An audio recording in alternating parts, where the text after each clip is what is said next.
students, welcome to online revision class of LK 16 at Sri Vidyaniketan Public School, Sriram Nagar. Myself Suhasini. Students, today we are going to discuss about reading and listening comprehension of Unit 3. Before I start a class, you ensure with your student reader, workbook and a notebook all time while attending online classes. In reading and listening comprehension, we are going to discuss about asking questions, compare and contrast, organizing information from different sources, and learn and practice vocabulary words from your SR. We will start with first concept, that is asking questions.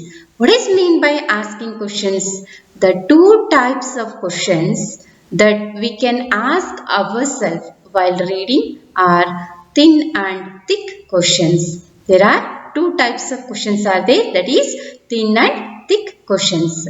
Asking questions which help us in understanding the text better. What we are going to read, we need to understand better. For those things, we are going to think either it is thin or thick questions. Moving towards the thin and thick questions difference between. What is the difference between thin and thick questions? Thin questions are simple questions with answers right there in front of us. They require less thinking and have shorter answers.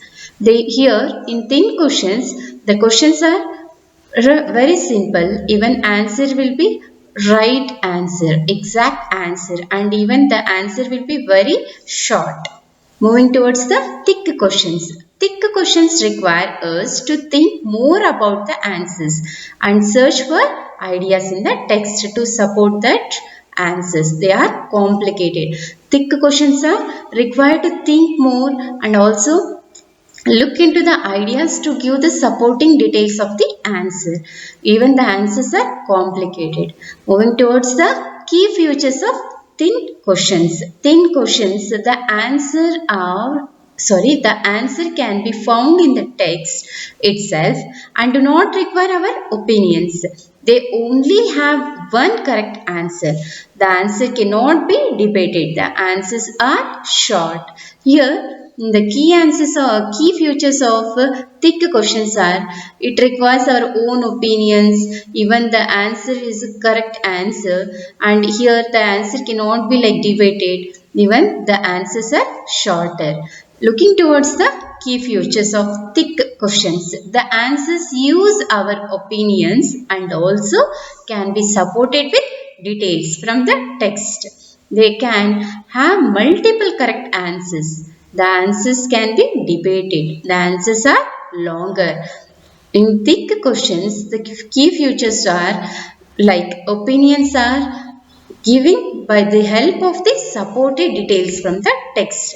Even multiple answers are there in thick questions. The answers can be like debated. Even the answers are longer. This is about thick and thin questions difference between. Moving towards the thick and thin question examples. Example from thick question, I want to be an inventor. Which innovative thing does the poet want to make? Who worked with light and gravity? Very simple questions. Moving towards the thin questions. I want to be an inventor. Do you think learning history is difficult? Why or why not? If you had to invent something, what would you invent?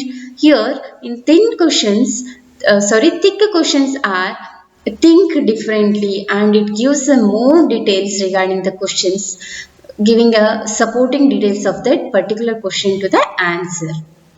Moving towards the next concept, that is compare and contrast. What is mean by compare? To compare means to look for similarities or find what is common in two or more ideas. Here looking towards the similar things and finding two or more ideas. What is mean by contrast? Contrast means to look for differences in two or more ideas. Here comparing and contrasting, what is the comparing and contrasting ideas help us in using what we have learned to form our own opinions and conclusions. By using compare and contrast, we are going to draw a Venn diagram. We will see an example of Venn diagram. Example of Venn diagram is printed books versus e-books. Printed books need printing, cannot be read online. E-books do not need printing, can be read online. What is the similar both of that? That is, both can be read.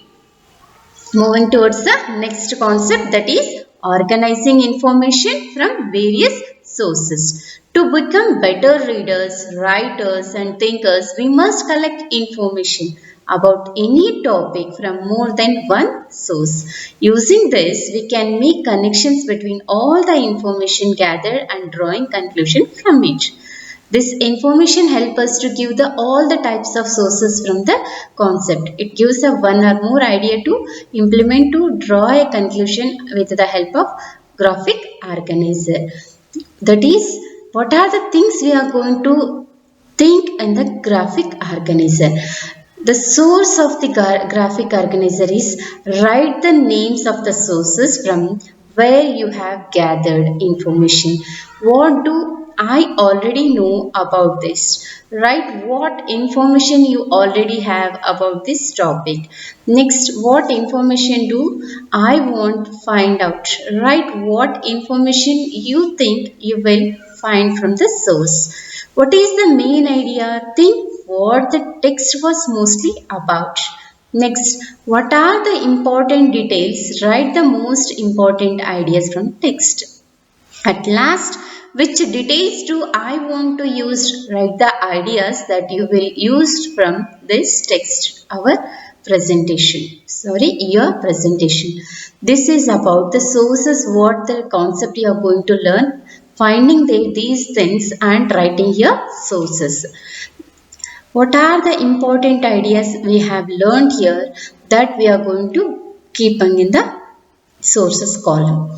Write the most important ideas that you have learned about the topic from the sources. This should not be more than one or two ideas or two sources from the story. Students, this is about today's concept. Leftover time utilized for your completing worksheets. Thank you.